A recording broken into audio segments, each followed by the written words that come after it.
সেখানে বাস করে। সংভবন্তি সম্ভব হয়, মম আমার ইয়ক্ষ্যা বিশেষ পর্যবেক্ষণের ধারা। অনুবাদ: সেই ইন্দ্রপদ প্রাপ্তির পূর্ব পর্যন্ত বলি মহারাজ বিশ্বকর্মা বিরচিত সুতল লোকে বাস করবে। সে স্থান যেহেতু আমার দ্বারা বিশেষভাবে সংরক্ষিত, তাই সেখানে মানসিক ক্লেশ, দৈহিক ক্লেশ, ক্লান্তি, তন্দ্রা, পরাজয় প্রভৃতি উপদ্রব নেই। বলি মহারাজ, এখন তুমি সেখানে গিয়ে শান্তিতে বাস করো। তাৎপর্য করেছেন জগৎগুরু শ্রী প্রভুপাদ। প্রপাত কি? বিশ্বকর্মা হচ্ছেন স্বর্গলোকের বিশাল অট্টালিকাগুলির কারিগর। অতএব বিশ্বকর্মা যেহেতু বলি মহারাজের বসবাসের জন্য সুতল লোকের অট্টালিকা এবং প্রাসাদগুলি নির্মাণ করেছিলেন, তাই সেগুলি অন্ততপক্ষে স্বর্গলোকের প্রাসাদগুলির সমতুল্য। সে স্থানের অন্য আরেকটি সুবিধা ছিল যে সেখানে কোনো প্রকার বাহ্য বিপত্তি ছিল না। অধিকন্তু সেখানে মানসিক ও দৈহিক ক্লেশও ছিল না। এগুলি সুতল লোকের অসাধারণ বৈশিষ্ট্য। সেখানে বলি মহারাজকে থাকতে দেওয়া হয়েছিল। বৈদিক শাস্ত্রে আমরা বিভিন্ন গ্রহলোকের বর্ণনা পাই, যেখানে এই পৃথিবীর প্রাসাদগুলো থেকে শত সহস্র গুণ শ্রেষ্ঠ বহু প্রাসাদ রয়েছে। যখন আমরা প্রাসাদের কথা বলি, তখন স্বাভাবিকভাবে বিশাল নগরী এবং শহরের ধারণা আসে। দুর্ভাগ্যবশত আধুনিক বৈজ্ঞানিকেরা যখন অন্যান্য গ্রহলোকে যাওয়ার চেষ্টা করে, তখন তারা পাথর এবং বাড়ি ছাড়া আর কিছু দেখতে পায় না। তারা তাদের উচ্চ অভিযান চালিয়ে যেতে পারে, কিন্তু তুই বৈদিক শাস্ত্রের পাঠক কখনো তাদের কথায় বিশ্বাস করবে না। অতএব তাদের অন্যান্য গ্রহে যাওয়ার কৃতিত্ব প্রদান করবে না। জয় শ্রী প্রভুপাদ কি?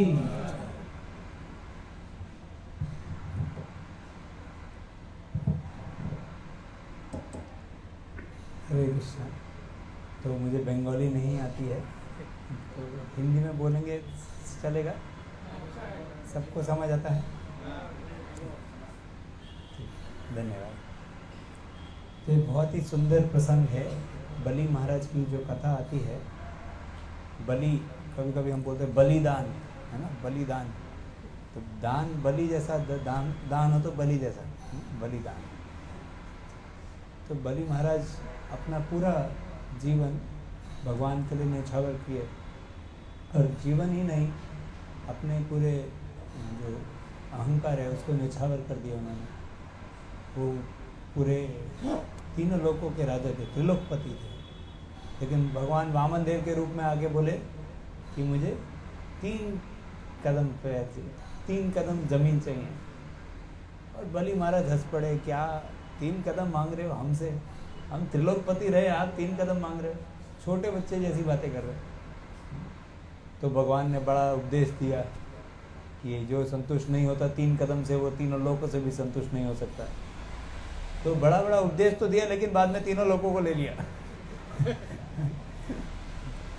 तो भगवान ऐसे बलि की परीक्षा लेते हैं। तो भगवान ने एक ही चरण के अंदर पूरे ऊपर के लोगों को, और एक ही चरण में नीचे और बीच के लोगों को सबको नाप दिया। और फिर तीसरे कदम के लिए बोले अभी कहाँ रखूँ? तुम्हारे पास तीसरा कदम रखने के लिए कुछ नहीं बचा है, तो तुम्हें बंदी बना लिया जाएगा। जो एक क्षण पहले त्रिलोकपति हो, उसको अगर उसी के राज दरबार में बंदी बनाया जाए तो क्या उसका अपमान किया जा रहा है, सोच सकते हैं। सारे लोग, मंत्रीगण, सारे परिवारगण सब वहीं पे खड़े हैं, और उनके सामने उनको बंदी बना दिया गया भगवान के द्वारा। और बोले कि तुमने अभी तक, जब तक तुम तीसरा कदम के लिए कुछ जगह नहीं दोगे, तो तब तक तुम्हें रिहा नहीं किया जा सकता। तो बलि महाराज ये नहीं बोला कि क्या भगवान, ये क्या आप पहले बड़ा बड़ा उपदेश दे रहे थे कि 3 कदम में जो संतुष्ट नहीं होता, हाँ, उन्होंने कुछ उस समय ऐसे भगवान के साथ झगड़ा नहीं किया, वो तो भगवान की शरण लेने आए थे। ये भक्त का एक लक्षण होता है, वो भगवान से कुछ चाहता नहीं है, भगवान से कुछ भी अपेक्षा नहीं करता है, और जस्टिस भी नहीं, जस्टिस को क्या बोलते हैं हिंदी में, न्याय नहीं चाहता है भगवान से। मैंने इतना किया तो मेरे साथ न्याय होना चाहिए, ये क्या, ये तो अन्याय हो रहा है ना। भगवान ने अन्याय किया, एक्चुअली भगवान ने उसके साथ छल किया, भगवान खुद ही बताते हैं मैंने छल किया। तो भगवान छल करते हैं, लेकिन उस छल को भी भक्त भक्ति भाव से ले जाता है। तो भगवान के छल में भी भक्त अपना आश्रय ढूंढता है। तो भगवान से आश्रय की इच्छा रखता है भक्त, छल के लिए न्याय नहीं चाहता है कि अगर तुमने मेरे साथ छल किया तो मैं भी तुम्हारे से छल करूं। विश्वनाथ चक्रवर्ती ठाकुर इसकी टिप्पणी में बताते हैं कि साधारणतया व्यक्ति के साथ जब छल किया जाता है, बोलते शटो शाट्यम, अगर आपके साथ चतुराई करी गई तो आप भी कुछ चतुराई से जवाब दो, है ना। आजकल की दुनिया में ऐसा ही होता है। तो लोग सोचते हैं कि किसी पे विश्वास मत करो भैया, फंस जाओगे। और इधर तो बलि महाराज के जो गुरु थे शुक्राचार्य, उन्होंने साफ साफ बता दिया था कि ये लेने वाले सब तुम्हारा हड़प लेंगे, तुम कुछ के कहीं के भी नहीं रहोगे, तुम्हारा सब कुछ हड़प लिया जाएगा। ये वामन देव नहीं है, ये तो विष्णु हैं, सब ले लेंगे तुम्हारा। तो बलि महाराज बोले अरे गुरु का तो उद्देश्य यही होना चाहिए कि सब कुछ विष्णु को अर्पित कर पाए शिष्य, और ये मुझे बोल रहे कि विष्णु को सब कुछ अर्पित मत करो। गुरुदेव हरे कृष्णा, आपकी बात नहीं सुनेंगे अभी हम। तो उन्होंने ऐसा भी बड़ा त्याग किया। उन्होंने बोला था कि अगर तुमने मेरा बात नहीं माना तो तुम्हारे को मेरा आशीर्वाद नहीं मिलेगा। तो गुरु की बात का अवहेलना करना बहुत बड़ी चीज़ है। लेकिन जब उनके पास ऐसी परीक्षा का समय आया कि गुरु भी गलत बात बता रहे हैं, तब उन्होंने गुरु का त्याग किया, क्योंकि वो सिद्धांतिक रूप से जानते हैं कि गुरु को विष्णु के समर्पण में हमारे को प्रेरित करना चाहिए। तो वो नहीं करने को बोल रहे हैं, तो इसका मतलब गुरु गलत हैं। और गुरु की अवहेलना करके उन्होंने विष्णु को पूरा अपना जीवन समर्पित किया। बोले कि आप लीजिए 3 कदम, ये मेरा कर्तव्य है, 3 कदम लीजिए, आप लीजिए। और उन्होंने जब लिया तो सब कुछ ले लिया उनसे, और फिर बंदी भी बना लिया। फिर भी उन्होंने ये नहीं बोला अरे आपके लिए मैंने गुरु को ऐसा किया, हाँ, आपके लिए सब कुछ त्याग दिया, फिर आप ऐसा मेरे साथ अभी 3रे कदम की बात कर रहे हैं और बंदी भी बना रहे हैं, ये क्या बात है। तो ये भक्त का लक्षण है, शुद्ध भक्ति का लक्षण है। शुद्ध बलि महाराज की गणना आत्मनिवेदन के लिए करी जाती है, सब कुछ न्यौछावर कर देना भगवान की सेवा में। आत्मनिवेदन, तो आत्मनिवेदन जब करता है तो व्यक्ति के अंदर अहंकार भी नहीं होता। तो जो 3रा कदम था भगवान ने किस पे रखा, उनके सर के ऊपर रखा। तो सर के ऊपर रखना उसका प्रतीक है कि मेरा जो अस्तित्व है वो भी आपको न्यौछावर हो गया। तो जब हम भगवान को कुछ देते हैं तो वो अपने आप में एक अहंकार का लक्षण है, क्योंकि हम बोल रहे हैं कि हम दे रहे हैं। एक तरीके से एक अहंकार हुआ। जैसे कि कभी कभी लोग ब्रह्मचारी या सन्यासी बनते हैं तो बोलते कि हमने बड़ा त्याग किया। एक ब्रह्मचारी के पिताजी आए थे तो वो बोले कि तुमने सब कुछ छोड़ दिया भगवान के लिए, तुम तो बहुत बड़े वैरागी हो गए। तो ब्रह्मचारी बोला कि नहीं पिताजी, मेरे से बड़े वैरागी तो आप हैं, क्योंकि आपने तो भगवान को ही छोड़ दिया। भगवान को छोड़ना बड़ा वैराग्य है। आपने भगवान को ही छोड़ दिया तो आप बहुत बड़े वैरागी हैं। और हम जब भगवान की सेवा में कुछ देते हैं, अगर देते समय हम सोचें कि हम बहुत बड़े हैं, तो वो हम बड़े नहीं हुए, हम तो हमारे अंदर वही अहंकार रह गया है। हमने वस्तु को छोड़ा है, लेकिन वस्तु के ऊपर अपना जो स्वामित्व है उसको नहीं छोड़ा है। एक राजा रहे थे भर्तृहरि करके। तो भर्तृहरि जी ने एक बार, भर्तृहरि राजा की तरह सेवा कर रहे थे, फिर उन्होंने वैराग्य लिया और चले जंगल की तरफ। तो जब जंगल जा रहे थे, उनके एक और रिश्तेदार थे, वो भी राजा थे, उन्होंने भी उस समय वैराग्य की गति प्राप्त करी थी। तो दोनों जंगल की ओर अलग अलग जा रहे थे। एक तालाब के तरफ आए तो उन्होंने स्नान करने का सोचा। तो जब उन्होंने स्नान करने का सोचा तो भर्तृहरि ने अपना जो झोला था, झोला समझते हैं ना, हाँ, बैग था, उसको एक पेड़ की डाली पे अटका दिया। तो उसके बाद उसी डाली पे उन्होंने वो जो दूसरे जो उनके रिश्तेदार थे वो दूसरी तरफ से आ रहे थे, तो उन्होंने भी उसी डाली पे अटकाया झोला। तो जब भर्तृहरि बाहर आते हैं नहा के, तो बोलते अरे ये डाली मेरी है, तुमने कैसे इसके ऊपर अटकाया? ये तो मेरी डाली है, तुम्हारे को दूसरी डाली लेनी चाहिए थी। बोले अरे ये डाली के ऊपर क्या बात हो गई, तुम्हारे को डाली के ऊपर अहंकार है। तो ऐसा दोनों झगड़ा करने लगे, अरे डाली क्या, तुम दोनों झगड़ा कर रहे थे। तो पास में से एक वृद्ध माता जा रही थी, तो दोनों बहुत झगड़ा कर रहे थे। तो माता को देख के बोले देखिए माता, इसने डाली, मेरी डाली के ऊपर अपना गमछा लटका दिया और इसने झोला लटका दिया। ऐसे दोनों झगड़ा कर रहे थे। तो वो माता बोली अरे देखो क्या जमाना आ गया है, अरे तुम्हारे को पता है एक वो भर्तृहरि है राजा, है? उसने पूरा राज्य त्याग दिया, है? और एक और वो एक राजा, दूसरे राजा का नाम याद नहीं आ रहा, उसने भी अपना राज्य त्याग दिया, और तुम लोग एक डाली के ऊपर झगड़ा कर रहे हो। वो दोनों ने अपना मुंह छुपाया, दोनों के दोनों बोले भैया हम ही वही लोग हैं। तो आसमान से गिरा खजूर पे अटका है ना, वो पूरा राज्य त्याग दिया लेकिन आसक्ति नहीं गई।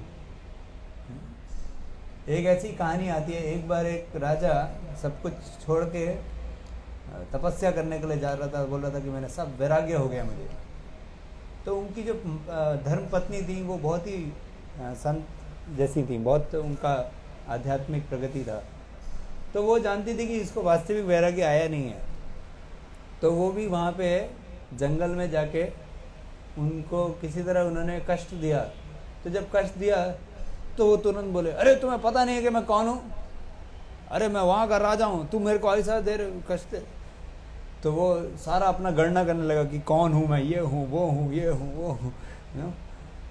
तो फिर वो अपना घूंघट उठा के बोली अगर तुम्हारे को इतना ही, वहीं पे तुमने राज्य छोड़ दिया लेकिन राजगद्दी नहीं मन से छोड़ी है ना। तो जब हम भगवान को जीवन अर्पित करते हैं उसका मतलब है कि भगवान पुरुष हैं और हम प्रकृति हैं। भगवान ही वास्तविक भोक्ता हैं और भगवान के भोग के लिए ये सारा संसार है और भगवान की भोग के लिए हम भी हैं। भूमिरापो अनलवायु खम्मनो बुद्धि रे बचा अहंकार इतियम में भिन्न प्रकृति अष्टदा। तो सारी जो ये वस्तुएं हैं, भूमिरापो अनल वायु खम, मन बुद्धि अहंकार, ये सब जो है ये भगवान की भिन्न में मेरी ये शक्तियाँ हैं। तो अगर हम इनको भगवान को अर्पित करते हैं, तेरा तुझको अर्पण, है ना। जैसे गंगा का जल लेके हम गंगा को अर्पित करते हैं, है ना। तो गंगा के जल में एक भी बूंद भरता है क्या? गंगा के नदी में एक भी बूंद एक्स्ट्रा डाला गया हमने? अरे गंगा से ही उठा के गंगा को अर्पित किया। इसमें हमने क्या किया? तो हम अपनी तरफ से कुछ दे ही नहीं सकते भगवान को। फिर भी जब हम गंगा का जल गंगा को ही चढ़ाते हैं, अपने हृदय की श्रद्धा को, अपने हृदय के भाव को कि हम आपको कुछ अर्पित करना चाहते हैं, उसको अर्पित करते हैं। लेकिन अगर उसी में अहंकार आ जाए तो वो भी अर्पित नहीं हो पाता, है ना। क्योंकि हम उसमें भी भोग करने की भाव ले रहे कि हमने इतना अर्पित कर दिया, है ना। अभी गंगा का जल लेते हुए बोले देखो हमने कितना जल दिया तुमको, ना? कुछ भी नहीं दिया। उसी तरह सब भगवान ने ही हमको दिया है। जितना हमारे पास ये योग्यताएं हैं अभी मैं कुछ आपको बोल पा रहा हूँ प्रवचन में, एक क्षण में भगवान मेरी बुद्धि को विस्मित करके ख़त्म कर सकते हैं और मैं बोलूँगा क्या क्या चल रहा है यहाँ पे, कौन हूँ मैं, हैं? एक क्षण में मेरी मृत्यु हो सकती है, मैं यहीं पे मच्छर की तरह बैठा हूँगा, हैं? और मच्छर की तरह बैठा हूँ तो बोले भाग जा मच्छर, है ना, या कुत्ता बन गया तो भौ भौ कर रहा हूँ और आप लोग पिटाई करके भगा दोगे मुझे, है ना? तो मेरी क्या योग्यता। लेकिन भगवान और गुरु की कृपा है कि बैठ के प्रवचन दे रहे हैं भागवतम के ऊपर, अमल पुराण के ऊपर। तो जितनी योग्यताएं हैं हमारी, जितना बल है हमारे अंदर, बलम बलवतामस्मि, बुद्धिमतामस्मि, ये सब भगवान से आया है। तो ये भगवान की ही खुशी के लिए जाना चाहिए। एक बहुत सुंदर उदाहरण मैं सुन रहा था श्रीमान गुड़ाकेश प्रभु से। वैदिक संस्कृति में राजा होते थे तो कभी कभी जब किसान वगैरह थोड़े गरीब होते थे तो उनको भूमि दान देते थे। भूमि दान का क्या अर्थ होता था कि वो भूमि देते थे जिसके ऊपर वो खेती कर पाए, और जैसे वो खेती करते थे उसमें से जो फसल आती थी तो वो पूरा का पूरा फसल आके राजा को देते थे, और राजा उसमें से उनके लिए, उनके जीवन निर्वाह के लिए, जीवन पालन के लिए कुछ दे देते थे। तो ऐसे जिसकी ज़मीन है उसको देने का है। उसी तरह जो ज़मीन का एक और शब्द होता है क्षेत्र, क्षेत्र क्षेत्र देते, भूमि दान दिया तो ऐसे क्षेत्र दिया, उधर उसको फसल उगाने को मौका मिला। उसी तरह एक क्षेत्र होता है, इस शरीर को भी क्षेत्र बोला गया है। तो ये क्षेत्र किसने दिया है हमको? भगवान ने दिया है। तो ये क्षेत्र भगवान ने दिया है, तो इससे जो भी फसल उगती है वो किसको जानी चाहिए? भगवान को। वो ही राजा हैं, पूरे सृष्टि के राजा हैं भगवान, और उनको पूरी फसल जानी चाहिए, और हमारे पालन के लिए थोड़ा थोड़ा वो दे देंगे। ईशावास्यमिदं सर्वं यत् किंचित् जगत्याम जगत तेन त्यक्तेन भुंजिता मागृता कस्य शुद्धम्। यहाँ पे जितना भी जगह है, सब कुछ जो भी है, वस्तुएं हैं और जीवात्मा हैं, सब भगवान की भोग के लिए बने हैं, और हमारे लिए जो भी भगवान ने छोड़ा है थोड़ा पालन पोषण के लिए, उसको ही भोग करके बाकी सब भगवान को देना चाहिए। तो वास्तविकता में भगवान को कोई दान नहीं दे सकता। बलि महाराज ने जो तीनों लोकों को भगवान को अर्पित किया, वो उसी के समान है जैसे किसी के हाथ में गंगा जल है, वो गंगा जल उस भगवान को, गंगा को अर्पित किया। तो उसमें अगर अहंकार आ जाए तो बलि महाराज में एक अहंकार था, अरे हम तो त्रिलोकपति हैं, हम आपको ज़मीन देंगे। तो भगवान वो त्रिलोकपति के जो अहंकार था उसको पूरा क्षीण कर देना चाहते थे। तुम कौन त्रिलोकपति? तो भगवान और उनकी परीक्षा लेना चाहते थे जिससे उनकी भक्ति का गुणगान हो। तो जब उनके साथ ऐसा छल किया भगवान ने, तो बलि महाराज ने इतने प्रेम पूर्वक अपने आप को भी न्यौछावर कर दिया, क्योंकि भूमिरापो अनल वायु खम मनो बुद्धि रेवच अहंकार इतियम में ये तो भिन्न प्रकृति है, और उसके बाद जो दूसरी अपरस्तु इतस्तु अन्याम, उसके बाद कौन सी प्रकृति? पर प्रकृति आती है, वो हम सब जीवात्मा हैं। ममई वांशो जीवलोके जीवभूत सनातन। तो हम सब जीवात्मा भी भगवान की ही शक्ति हैं, लेकिन हम उनसे अभी दूर जा चुके हैं, और हम भी भगवान की सेवा के लिए बने हैं। देखिए, हम पर प्रकृति हैं और उसके नीचे अपरा प्रकृति है जो भूमिरापन हो गए। तो ये भिन्न प्रकृति, ये पर प्रकृति, और उसके ऊपर पुरुष। तो पर प्रकृति और अपर प्रकृति दोनों भगवान के भोग के लिए बने हैं। लेकिन जब पर प्रकृति भगवान को भूल जाती है तो सोचती है कि ये मेरे भोग के लिए बना है, क्योंकि ये इसको कंट्रोल कर सकता है। जैसे हम ये माइक बनाए हैं, हारमोनियम बनाए हैं, तो हम भौतिक पदार्थों का शोषण कर सकते हैं, भौतिक पदार्थों को के अंदर बदलाव ला सकते हैं, हमारे अंदर नियंत्रण करने की शक्ति है। लेकिन उस नियंत्रण को भगवान की सेवा में लगाने का सेवा हमारे को दिया गया है। इस जगत में हमारी ये स्थिति है, जीवन स्वरूप है कृष्ण नित्यदास। हम अच्छा भोजन बना सकते हैं।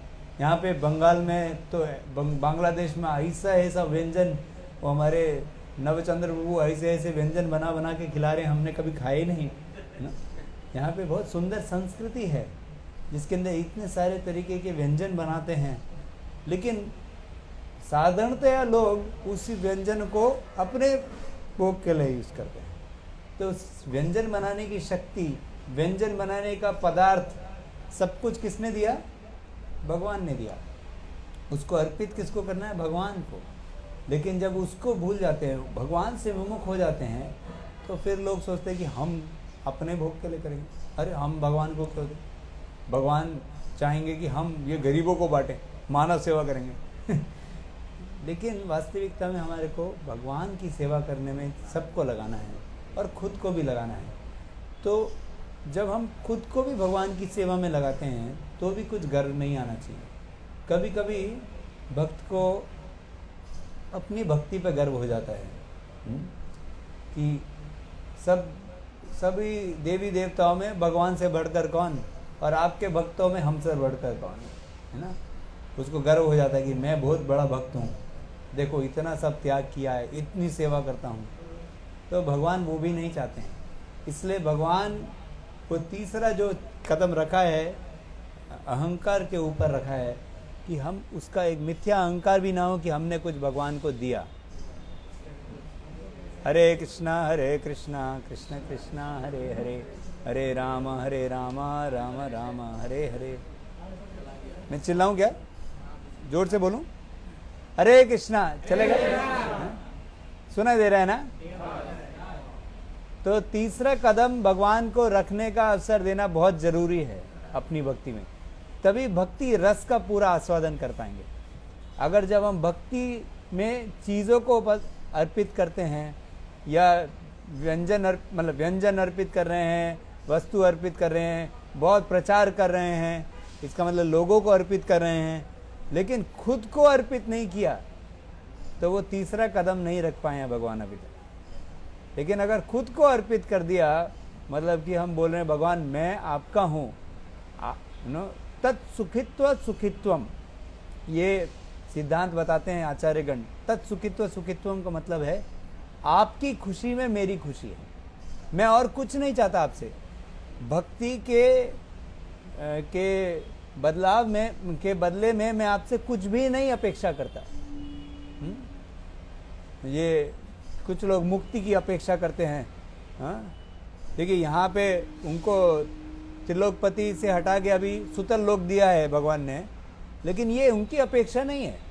ऐसा नहीं कि वो सोच रहे चलो भगवान की ऐसे सेवा कर देते तो सुतल लोक दे देंगे। उनके हृदय में कुछ भी ऐसा भाव नहीं था, पूरा न्योछावर किया था। तो कई लोग तो भगवान की सेवा करते हुए यहीं की चीज़ें मांगते हैं, जैसे लोग बोलते हैं तन धन सब, है ना, क्या तन मन धन सब तेरा, क्या लागे मेरा, न तेरा तुझको अर्पण, न ऐसा बोलते हैं। और फिर बोलते हैं सुख संपत्ति घर आवे, कष्ट मिटे तन का। हाँ, तो लोग क्या करते हैं, भगवान को अर्पित करके बाद में भोग की इच्छा करते हैं। इस जगत का ही कुछ चाहते हैं। कभी कभी भक्त भी बोलता है अरे मैंने इतना भक्ति किया, मुझे नौकरी क्यों नहीं मिली, हाँ, मुझे मेरी शादी क्यों नहीं हो पा रही। हाँ, तो भगवान नौकरी इधर नहीं देना चाह रहे। भगवान किधर देना चाह रहे हैं नौकरी? वृंदावन में, गोलोक वृंदावन में देंगे नौकरी। यहाँ की नौकरी लेके फिर यहीं पे रह जाएंगे। तो भगवान इधर की नौकरी छोकरी ये सब नहीं देने चाह रहे हैं।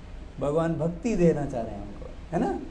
तो जो व्यक्ति धनम जन्म सुंदरम भगवान से मांगता है, भगवान बोलते क्या भाई, करोड़पति के पास आया और 2 पैसा मांग के चला गया, ना, बहुत बड़ा इंसल्ट हो गया भगवान को।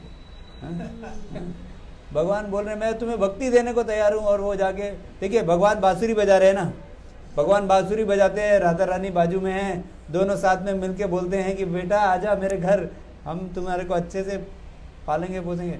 हम बोलते हैं नहीं, हम अपनी लीला ही कर रहे हैं यहाँ पे, आप कुछ दे दीजिए, हमारी लीला में थोड़ी कमी है, आप ये सब दे के जाइए यहाँ पे। तो भगवान को ऑर्डर सप्लायर की तरह देखते हैं कई लोग। लेकिन उसके ऊपर कुछ लोग मुक्ति की इच्छा करते हैं, हाँ, कि भैया मोक्ष मिल जाए, बहुत परेशान हूँ इस जगत के अंदर। लेकिन भक्त को तो वो भी नहीं चाहिए। सारिष्टि सालोक के सामीप्य, हाँ, सारिष्टि सारिष्टि सालोक्य सामीप्य सारूप्यकत्वम अप्युत दीयमानम न गृह्णन्ति बिना मत सेवनम जरा।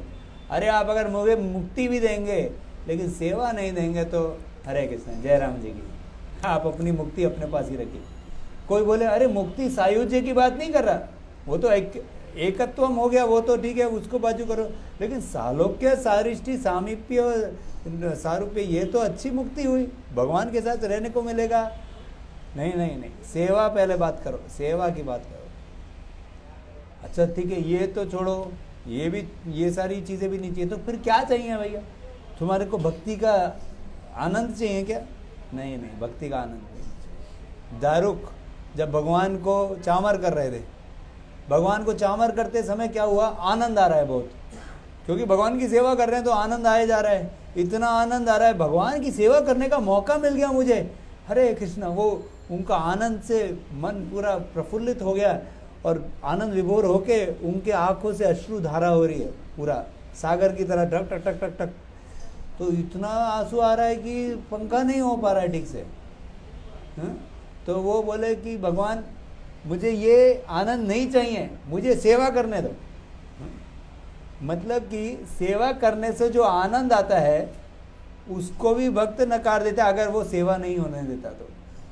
इसका मतलब उसको क्या चाहिए? सिर्फ भगवान की सेवा ही चाहिए, सिर्फ भगवान खुश हो जाए मुझसे, भगवान की खुशी में अपनी खुशी। तत्सुखित्व सुखित्वम, आप खुश हैं ना बस, ये नहीं कि मैं खुश हो जाऊं, ये खुशी नहीं। कभी कभी लोग बोलते हैं कि भगवान को खुश करेंगे तो हम संतुष्ट होंगे इसलिए हमें भक्ति करना चाहिए, ऐसा नहीं है। एक्चुअली भक्त का जब पूरा निस्वार्थ भाव आ जाता है तो वो अपनी संतुष्टि सोचता भी नहीं है। जैसे साधारणतया जो प्रेम इस भौतिक जगत का होता है, माँ का प्रेम सबसे निस्वार्थ माना जाता है उसमें। हाँ, तो उस निस्वार्थ प्रेम में भी अभी जैसे मैं अगर घर जाता हूँ तो मेरी माँ कुछ व्यंजन बनाती हैं मेरे लिए जो मेरे पसंदीदा आइटम हैं, लेकिन ये नहीं सोचती कि आज मैं ये बनाऊंगी फिर उसको खिलाऊंगी फिर वो खुश होगा तो मैं खुश होंगी, ऐसा वो सोचते नहीं है। वो क्या सोचती है? मैं तो उसको खुश करना चाहती हूँ, लेकिन उसको स्वाभाविक रूप से सुख का अनुभव होता है क्योंकि उसमें प्रेम का भाव है। तो जो शुद्ध प्रेम है, ये तो शुद्ध प्रेम नहीं है इस जगत का भौतिक प्रेम जो होता है, जो शुद्ध जो प्रेम है भगवान के साथ उसमें भी निस्वार्थता का लक्षण इतना होता है कि स्वयं की सुख का अनुभूति भी उसके अंदर एक दूषण की तरह नहीं रह जाता। भगवान खुश हो जाए बस। कैसे मैं भगवान को खुश करूं? और उसके लिए भक्त अनेक कष्ट लेने को तैयार हो जाता है। जैसे माधवेंद्र पुरी जी को वृद्ध अवस्था में भगवान गोपाल ने क्या बोला? जाके पुरी से चंदन लेके आओ। अभी पुरी वृंदावन से पुरी कोई आजू बाजू नहीं है, ऐसा नहीं कि मथुरा जाने को बोल रहे हैं, पुरी धाम जाने को बोल रहे हैं। और वहाँ पे कोई ऐसा बैलगाड़ी नहीं उनके पास, कोई भूल जाओ, रेलगाड़ी तो भूल ही जाओ, पैदल जा रहे हैं। वृद्धावस्था है पूरी। वो तो अयाचक वृत्ति भी रखते थे, कुछ खाते नहीं कुछ पीते नहीं, जो मिल गया मिल गया। ऐसे जो संत हैं वो चलना चालू हो गए, इतना परिश्रम। अभी आप सोचिए अपने खाने के लिए इतना भी परिश्रम नहीं कि जाके भीख मांग लें। जो अगर भगवान की अपनी योजना से कोई दे के चला जाए वही लेंगे, इतना भी परिश्रम नहीं करना चाहते, इतना भजन में मगन है। हाँ? लेकिन भगवान के लिए चंदन लाने के लिए पूरी तक जाके चल के आएंगे, जहाँ से लेके आएंगे पूरी। और चंदन लाना आसान चीज़ नहीं है, उनको भगवान को ढकने के लिए बहुत किलो चंदन लाना था। और चंदन आपको पता है उसके लिए तो लोग मार भी देते हैं, चंदन को दूसरे को कत्ल करके चंदन हड़प लेंगे। तो लेकिन माधवेंद्र पुरी वृद्ध अवस्था में चल के चंदन वापस लाने को तैयार थे। वो ये नहीं बोले अरे कोई सिपाही तो दो, कोई उठाने वाला तो दो, तब तो जाऊंगा। भगवान क्या ऐसा कोई भी हुक्म चलाने आ गए बड़ा बड़ा। पहले मैं अच्छा खासा भजन कर रहा था, पहले बोले बाहर निकाल के रखो, अभी बोल रहे हैं चंदन लेके आओ, पता नहीं कल क्या बोलोगे। अब ये सब क्या पता नहीं, बढ़ाए जा रहे हो अपना सेवा। अरे पूरी तक चल के गए और पूरा चंदन लेके आ रहे हैं। तो भगवान की खुशी के लिए दुख ना गणिला, दुख का गिनते नहीं करते वो, कि कितना दुख होगा मुझे, कितना कष्ट होगा। यह ऐसी भक्ति से भगवान बड़ा खुश हो जाते हैं। जैसे बलि महाराज भी इधर इतना प्रेम पूर्वक भगवान की सेवा कर रहे हैं, उनके अंदर कुछ भी अहंकार नहीं रहा, तो भगवान भी उनको पूरा दिल दे दिए। तो ये भगवान और भक्त के बीच का जो आदान प्रदान है, यही भागवतम का मूल विषय है। अगर आप देखिए भगवान कृष्ण ने प्रवेश कैसे किया है भागवतम के अंदर, कहाँ पे भागवतम में चालू होता है भगवान का, भगवान पहली बार कहाँ पे भूमिका दिखाते हैं अपनी, 7वें अध्याय में पहले स्कंद के। उधर क्या कर रहे हैं भगवान? भगवान अर्जुन का रथ चला रहे हैं। जब वो अश्वत्थामा को पकड़ने जा रहे हैं तो अर्जुन का रथ चला रहे हैं। और भगवत गीता में भी भगवान कैसे अपना इंट्रोडक्शन देते हैं? प्रवचनकर्ता की तरह नहीं, भगवान को सेनयो उभयो मध्य जाओ, थोड़ा बीच में लेके जाओ, नो ओ माधव थोड़ा बीच में लेके जाओ, थोड़ा रथ को बीच में लेके जाओ। तो भगवान देखिए, जो हीरो होता है, कभी मूवी के अंदर, आप मूवी तो नहीं देखते, आप सब भक्त हैं, लेकिन कोई मूवी होती है ना, तो उसमें हीरो का एंट्री कैसे करते हैं? हाँ, हीरो का एंट्री ऐसे नहीं कि ऐसे ही चलता हुआ आ गया, उसका थोड़ा सा अच्छे से कैमरा पे पहले नीचे के पैर टक टक टक टक टक टक टक टक, फिर धीरे धीरे धीरे धीरे उसका कैमरा पे नो ऐसा हीरो की तरह वो ऐसा आएगा, फिर लोग ओ अभी हीरो आया है नो। हाँ, तो जो हीरो होता है मूवी का, उसका थोड़ा बहुत ही एक स्पेशल तरीके से दर्शन किया जाता, दिखाया जाता है, जिससे लोग उसको समझ जाए ये हीरो है ना। और भगवान अपने दोनों मुख्य किताबों के अंदर, भगवत गीता और भागवतम की मुख्य किताबों में इंट्रोडक्शन अपना कैसे देते हैं, कैसे अपना सबसे पहला झलक दिखाते हैं? रथ चला रहे हैं, टुक टुक टुक टुक टुक टुक टुक टुक, ड्राइवर बन के जा रहे हैं। हाँ? अरे सारथी तो कोई भी सारथी बनते हैं नो, तो टांगा चलाने वाले को आप कितना आदर देंगे? भगवान सारथी बनने को रेडी हैं, बनने को ही रेडी नहीं, अपनी सबसे बड़ी किताब के अंदर वैसा ही अपना प्रस्तुति करना चाहिए। यही है मेरा जीवन भैया, मैं भक्तों का नौकर हूँ, समझ जाओ भैया, मैं तो भक्तों का नौकर हूँ, यही मेरा सबसे बड़ा इंट्रोडक्शन है। मेरा क्या क्वालिफिकेशन है? मैं भक्तों का नौकर हूँ, चाकर जो भी बोलो। मैं भगवान बोल रहे हैं, मेरे को भक्तों ने अपनी नौकरी में रखा हुआ है, इसलिए मेरा जीवन चल रहा है अच्छा। ब्रज जन रंजना, भक्तों को, ब्रज जन जो हैं उनको खुश करने में मेरा जीवन जाता है। अभी कोई बोले भगवान ये पूरे त्रिलोक नाथ ही नहीं, सृष्टि के नाथ हैं और ऊपर दिव्य जगत के भी नाथ हैं, वो क्या कर रहे हैं उधर? हुक्म चला रहे हैं क्या? नहीं, नौकरी कर रहे हैं, भक्तों की नौकरी कर रहे हैं। तो ये भगवान का प्रेम है। यद्यपि ईश्वर तुम्हें परम स्वतंत्र, तथापि स्वभावे होए प्रेम परतंत्र। भले ही भगवान परम स्वराट भगवान हैं, तीनों लोग उनको सलाम करते हैं, महाविष्णु भी सलाम करते हैं, सब लोग उनको सलाम करते हैं, लेकिन भगवान क्या कह रहे हैं? मेरे को भक्त तुम अपना दास बना लो। जब नंद महाराज अपनी पादुकाएं लाने को बोलते हैं, तो भगवान कृष्ण किसी तरह उठा के किसी तरह लेके आते हैं पादुका।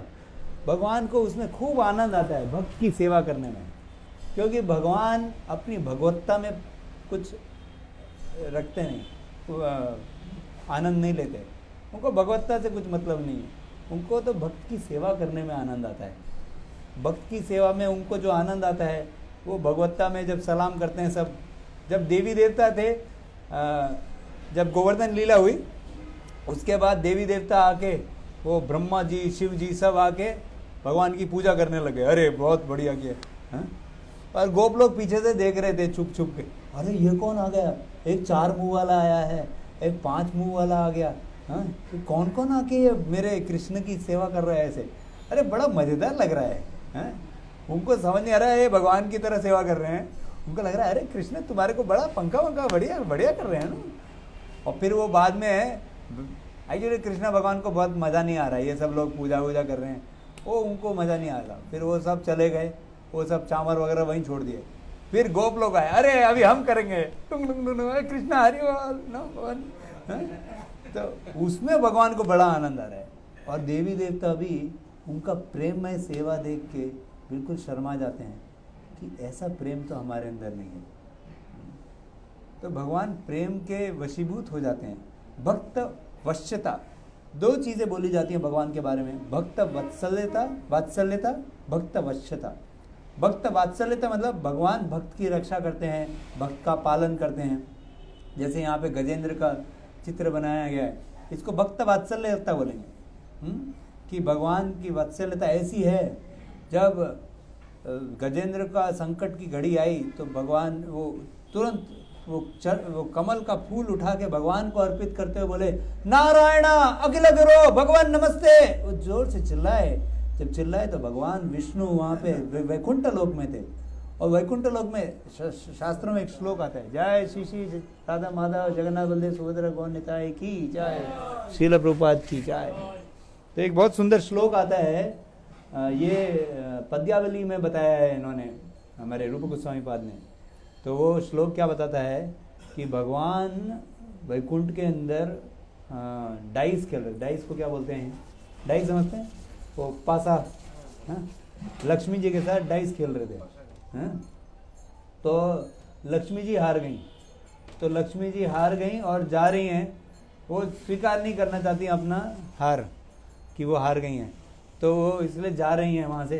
तो भगवान उनको पकड़ लेते हैं साड़ी से, आप जा नहीं सकते ऐसे। और उसी समय गजेंद्र पुकारते हैं। क्या पुकारते हैं? नारायण अखिल गुरु। अभी भगवान के पास समय नहीं है, तुरंत भागना चाहते हैं वहाँ पे। तो क्या करते हैं, वो भाग जाते हैं और साड़ी का हाथ में लेके घूम रहे हैं। वो पीछे पीछे लक्ष्मी जा रही है, कहाँ जा रहे हो भाई, मुझे लेके क्यों जा रहे हो भाई? वो इतना तेजी से भागते हैं, उनके पास टाइम नहीं है छोड़ने का भी नो।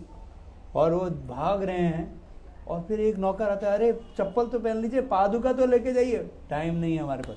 और पैदल ही निकलना चाहते। तो गरुड़ जी बोलते हैं, अरे मैं वाहन हूँ तुम्हारा, मेरे को तो लेके जाओ।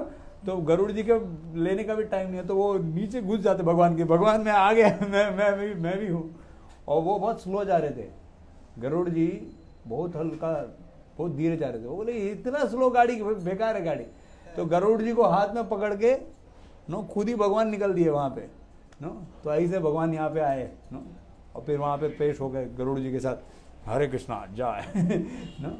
तो भगवान को भक्त वत्सलता, जब भगवान को भक्त पुकारता है, जब द्रौपदी ने पुकारा, वो भी भक्त वत्सलता है कि भगवान उनकी रक्षा करने के लिए तुरंत द्वारका में बैठे थे, लेकिन इतना तुरंत वो इधर आ गए, वहाँ पे भोजन छोड़ दिए जो रुक्मिणी पेश कर रही थी, क्योंकि उनको अभी रक्षा करनी है अपने।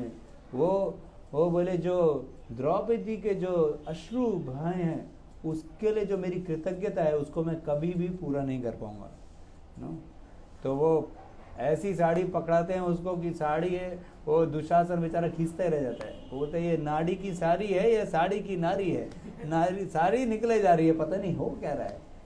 तो भगवान भक्त की रक्षा करते हैं हमेशा। ये भक्त वत्सलता है। लेकिन और ऊपर है भक्त वश्यता, कि भक्त के कंट्रोल में आ जाते हैं, नियंत्रण में आ जाते हैं भगवान। जैसे अर्जुन का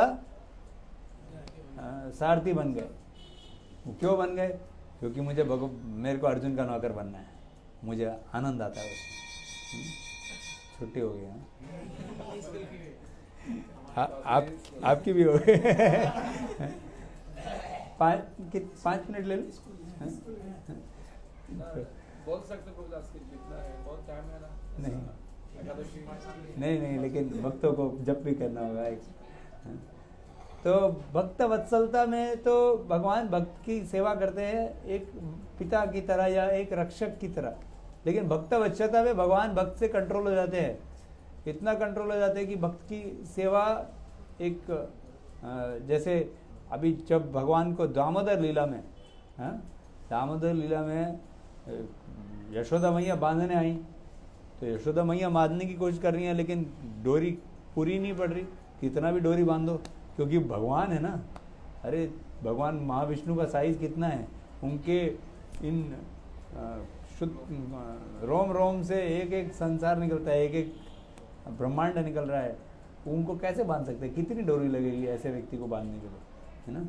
तो भगवान गोपाल भी वही हैं, लेकिन अभी वो अपने प्रेममय रूप में हैं, स्वरूप में हैं, तो उनको बांध कौन सकता है।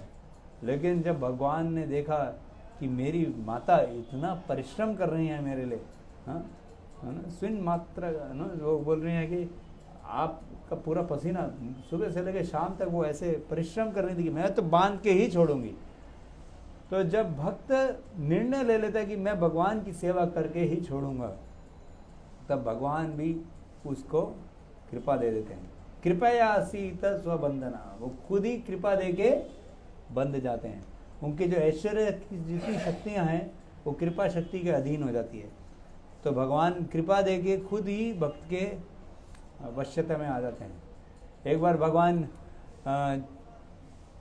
भगवान गए थे, खेल रहे थे, हाँ, तो खेल रहे हैं, बहुत आनंद आ रहा है, और रोहिणी बुलाने आ गई।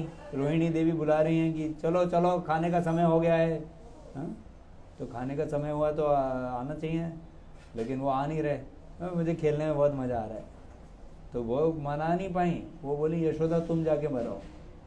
तो यशोदा बोली ए कान्हा आते हो या मारूं तुम्हारे को। और वो बोल रही हैं आजा बेटा, कान्हा कान्हा आजा, प्रेम से मान नहीं रहा। फिर थोड़ा डांट फट काटती हैं, अरे नंद महाराज वेट कर रहे हैं। और उधर से गोप लोग क्या बोल रहे हैं, गोप लोग बोल रहे हैं देखो कान्हा तुम हार रहे हो इसलिए छोड़ के जा रहे हो, आगे दोबारा से आए तो हम तुम्हारे को खेल में शामिल नहीं करेंगे। खाना बोलते फिर नहीं जाता है ना, अरे ऐसा फिर मेरा खेल छूट जाएगा। लेकिन मैया बोलती ये आना होगा, तुम्हारे को खाना खाना है नहीं खाना है, आज तुम्हारा बर्थडे है, तुम्हारे को खाना होगा ना। तो ऐसे फिर भगवान जब यशोदा मैया डांटती हैं तो उसको स्वीकार करके चले जाते हैं ना। तो भगवान यशोदा मैया के वश में रहते हैं, वश में रहते हैं। अभी कौन भगवान को डांट सकता है ना, कौन भगवान को बांध सकता है। कोई वैकुंठ लोक में देखेगा यशोदा की लीला भगवान के साथ तो बेचारे परेशान हो जाएंगे, नहीं ऐसा कैसे कर रहे, अरे ये भगवान है, इनको डांट नहीं सकते आप ना। तो इसीलिए वो एक बहुत सुंदर श्लोक आता है ना, मेरे को 1 मिनट याद नहीं आ रहा, मैं आपको यहाँ से पढ़ के बताता हूँ। गोप्या ददे त्वयि कृतागसिदाम तावत् या ते दृशाशुलचलाञ्जन संभ्रमाक्षं वक्त्रं निनीय भव भव भावनस्य स मां विमोहयति भी अपि यद् बिभेति। ये कुंती महारानी बोल रही हैं कि अरे आपसे तो भय भी भयभीत होता है, लेकिन आप वो गोपी मतलब यशोदा मैया को उसके भय से भाग रहे हैं। ये दृश्य देख के मैं बड़ा विमोहित हो जाती हूँ, क्योंकि कुंती महारानी उनको एक ऐश्वर्य भाव में देख रही हैं, तो उनको समझ नहीं आ रहा कि ये ऐसा कैसे हो सकता है। तो भगवान का जो रस है दिव्य गोलोक वृंदावन में बहुत ही पराकाष्ठा पे है, जिसमें भगवान भक्त के वश में रहते हैं। इधर भी हम देखते हैं बहुत सुंदर दर्शन आ रहा है कि भगवान अभी सुतर लोक में बलि महाराज को राज्य ही नहीं दिया है, उसके साथ भगवान उनके नौकर भी बन रहे हैं, उनके सैनिक बन के, उनके पहरेदार बन के रहने वाले हैं। तो वो पहरेदार बन के ही नहीं रहे, एक जो अगले वाले कैंटो में आएगा, अगले स्कंद में आएगा, जब दुर्वासा मुनि जाते हैं विष्णु जी के पास कि बचाइए मुझे, अभी आपका चक्र पीछे लगा हुआ है, तो बोले नो अहम भक्ता पराधीनो, मैं मेरे पास कुछ कंट्रोल नहीं है भैया, कंट्रोल अम्बरीश के पास है, ये जो चक्र है ये मेरे पास कंट्रोल नहीं। अरे चक्र आपका है या अम्बरीश का है? नहीं नहीं, चक्र मेरा है, लेकिन मेरा हृदय अम्बरीश के पास है। बोले ऐसा कैसे? बोले अरे मैं भक्त के प्रेम से बंधा हुआ हूँ, अगर उसकी इच्छा होगी तो मैं करूँगा। तो दुर्वासा मुनि का सर चकरा जाता है, अरे वो एक छोटा सा राजा है, हाँ, मैं इतना बड़ा तपस्वी दुर्वासा मुनि, आप उसको इतना ज़्यादा क्यों भाव दे रहे हैं? तो भगवान उनको भक्त की महिमा बताते हैं। तो एक बहुत सुंदर किताब लिखी है परम पूज्य शिवराम महाराज ने, साधव हृदय मह्यम, उसके अंदर इतना सुंदर विश्लेषण आता है इस सब का। तो उधर भगवान एक चीज़ बताते हैं, वो बोलते हैं देखो तुम्हें याद है दुर्वासा, एक बार द्वारका के ऊपर 10 राक्षसों ने अटैक कर दिया था, आक्रमण किया था। तो जब आक्रमण किया तो तुम प्रतिनिधि की तरह और कुछ लोगों को लेके आए थे यहीं पे सुतर लोक पे, जहाँ पे मैं नौकरी कर रहा हूँ, किसकी? बोली महाराज बलि महाराज की। तुम आए थे और मुझे को पूछ रहे थे कि भाई आ जाओ, थोड़ा सेव कुछ द्वारका की रक्षा कर दीजिए भगवान। तो तब मैंने क्या बोला था तुम्हारे को, याद है तुम्हारे को? तो वो बोले नहीं, बताइए। पराधीनोस्मि विपेंद्र भक्ति कृतोस्मि नन्यथा बलेरादेशकारी च दैतेन्द्र वश गोह्यम। वो बोले पराधीनोस्मि विपेंद्र, अरे मैं तो पराधीन हूँ, मैं अपना खुद से थोड़ी आ सकता हूँ द्वारका। मेरे मालिक से पूछो, कौन है मालिक भैया? मालिक बलि महाराज, हाँ है ना। भक्ति कृतोस्मि नान्यता, मैं भक्ति, इसकी भक्ति से बंधा हुआ हूँ। मेरे पास कुछ अपना नहीं रहा है, मुझे इससे बांध रखा है भक्ति से। तो ये मालिक मुझे छोड़ेंगे तो मैं तुम्हारे पास आता हूँ। बलेर आदेशकारी चा, मैं बलि महाराज का आदेशकारी हूँ, उनके आदेश का पालन करता हूँ। दैतेंद्र वश, ये जो दैत्यों का इंद्र है या राजा है उसके वश में हूँ। तो अभी करना क्या पड़ेगा भाई? तस्मात् प्रार्थ्य विपेंद्र, अभी विपेंद्र ओ ब्राह्मणा, तुम उनके पास जाके प्रार्थना करो। दैत्यम वैरोचनम बलिम, विरोचन का जो पुत्र है बलि, उनके पास जाके प्रार्थना करो। अस्य आदेशात, अगर वो आदेश करेंगे, अस्य आदेशात करिष्यामि यत् अभीष्टम तवादुना, आपकी जो भी इच्छा होगी मैं पूरी करूंगा अगर उनका आदेश होगा। मालिक से पूछो भैया, अब नौकर को क्यों बोल रहे हो? और बलि महाराज के पास जाते हैं कौन? दुर्वासा मुनि, कि भाई देखो, छोड़ो भाई, भगवान को छोड़ दो थोड़ा पहरेदारी से, वहाँ पे द्वारका में संकट आया हुआ है। तो बलि महाराज क्या बोलते हैं? देखो, मुझे इन 2 चरण कमलों से इतनी आसक्ति है, मैं एक क्षण के लिए भी नहीं छोड़ूंगा। जो होना है होने दो द्वारका को। द्वारका गई बाढ़ में, मुझे तो वही इन चरण कमलों से आसक्ति है, मैं नहीं छोड़ने वाला। तो उन्होंने ऐसा बोल दिया, तो वो वापस आके भगवान के पास बोले, देखो भाई, अब मालिक ने नहीं छोड़ा तो मैं नहीं आ सकता, तो नहीं गया। तो ये है भगवान का प्रेम, भक्त के हृदय में भगवान का हृदय भक्त के हृदय से जुड़ा हुआ है। भक्त जब कृपा देगा तो भगवान की कृपा मिलेगी। इसलिए ये सब जो पूरा हमने सुना, इससे हमारे को जानना चाहिए कि हमारे को भक्तों को संतुष्ट करना है अपने जीवन में। अगर हम भक्तों को संतुष्ट कर देंगे, भक्त बोलेंगे भगवान ये इतना सुंदर भक्त है, ओह किसको बोला, ये पता है क्या इसने क्या क्या किया है?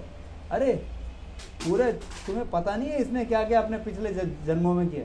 नहीं नहीं, मैं बोल रहा हूँ ये अच्छा भक्त। तुम बोल रहे हो क्या? ठीक है, तो फिर कृपा देता हूँ।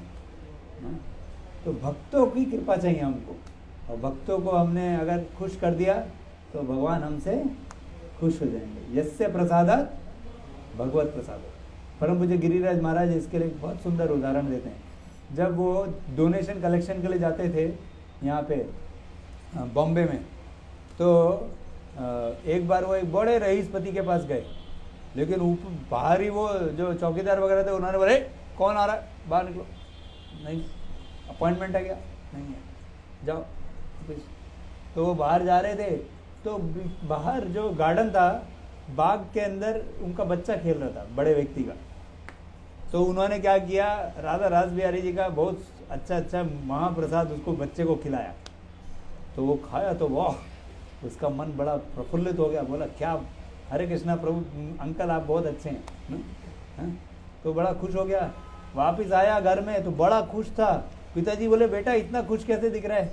वो हरे कृष्णा अंकल आए थे, उन्होंने मुझे महाप्रसाद दिया, बहुत अच्छा था। तो वो बड़े खुश हो गए कि बहुत खुश है मेरा बेटा आज। अगली बार गिरिराज महाराज ने फ़ोन पे अपॉइंटमेंट लेने के लिए फ़ोन किया, तो बेटे ने फ़ोन उठाया। तो बेटा बोला, वो बोले हरे कृष्णा अंकल कब आ रहे हैं दोबारा से? बोले आपके पिताजी से अपॉइंटमेंट चाहिए। नहीं नहीं, अपॉइंटमेंट वगैरह कुछ नहीं, आप आ जाइए, मैं बता दूंगा पिताजी को। तो वो तुरंत फिर वो आ गए, और फिर अंदर सीधा गाड़ी, कोई सब नौकर चाकर, सलाम साहब सलाम साहब सलाम साहब, सीधा गाड़ी अंदर गया नो। और गाड़ी अंदर गया, फिर गिरिराज महाराज जी को अंदर लेके गए, और वो मालिक मिलने के लिए आते हैं। बोलते मैं आपसे बहुत खुश हूँ, आपकी वजह से मेरा बेटा जो बहुत मायूस घूमता था आज बहुत खुश हो गया नो। कुछ पिछले कुछ दिनों से बहुत खुश है, क्योंकि आपसे कुछ उसकी भेंट ऐसी हुई कि उसको बहुत अच्छा लगने लग गया जीवन। तो मैं आपसे बहुत खुश हूँ, मैं आपके लिए कुछ चेक पे देना चाहता हूँ। उन्होंने तुरंत 20,000 रुपये टड़ाटक, इस समय 20,000 बहुत होता था, ये 70 से 80 की वाली बात है नो। तो 20,000 रुपये कटाकट चेक मार के दे दिया महाराज को। तो इससे हम क्या समझ सकते हैं? देखिए, वो जो बड़ा व्यक्ति था उसको पकड़ना बड़ा मुश्किल था भाई, इधर के चौकीदारी बाहर निकाल देते, लेकिन उनके बेटे को घुस किया तो तुरंत एंट्री मिल गया। एंट्री नहीं मिला, घुस भी कर दिया, वो उनको अलग से घुस करने की जरूरत नहीं पड़ी। वो बेटा घुस हुआ तो पिता भी घुस हो गया। उसी तरह अगर भक्त को घुस कर दिया तो भगवान को घुस कर दिया।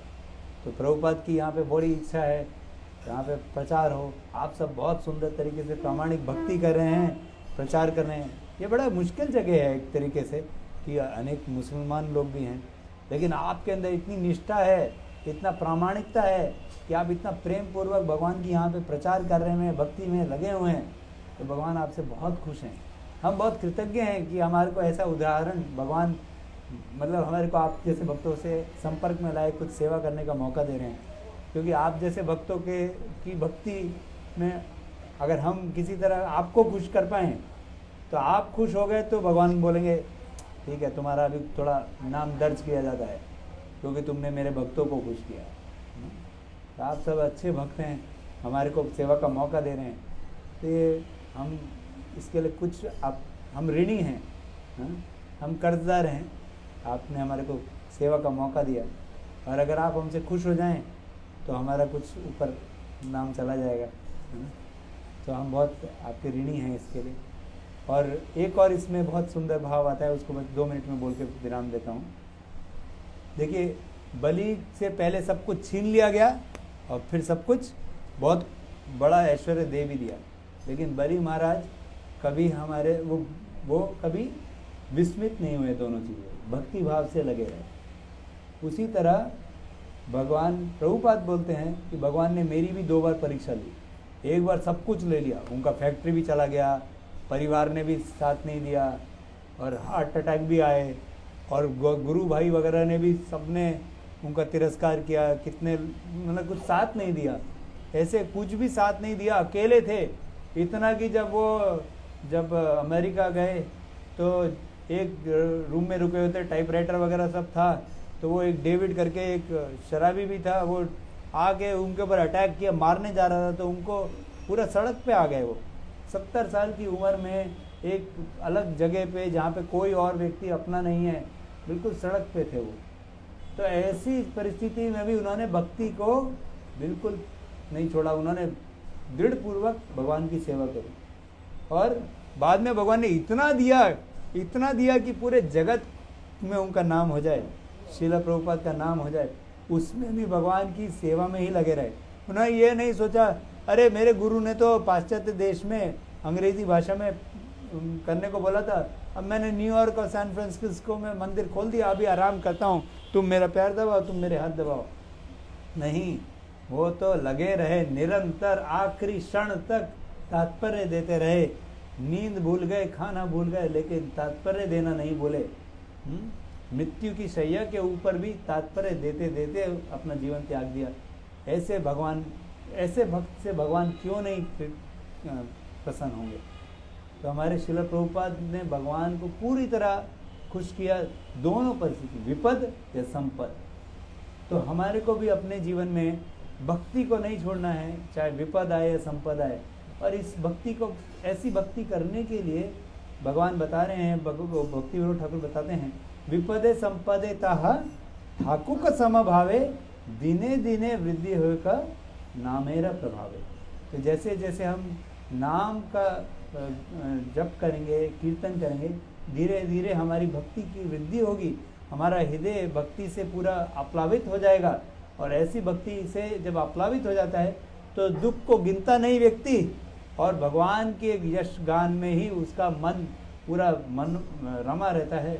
तो भगवान की खुशी के लिए वो कितना भी कष्ट उठा सकता है, और भगवान की खुशी में, भगवान के यशोगान में वो अभी अपने किसी भी यशोगान में दिलचस्पी नहीं लेता।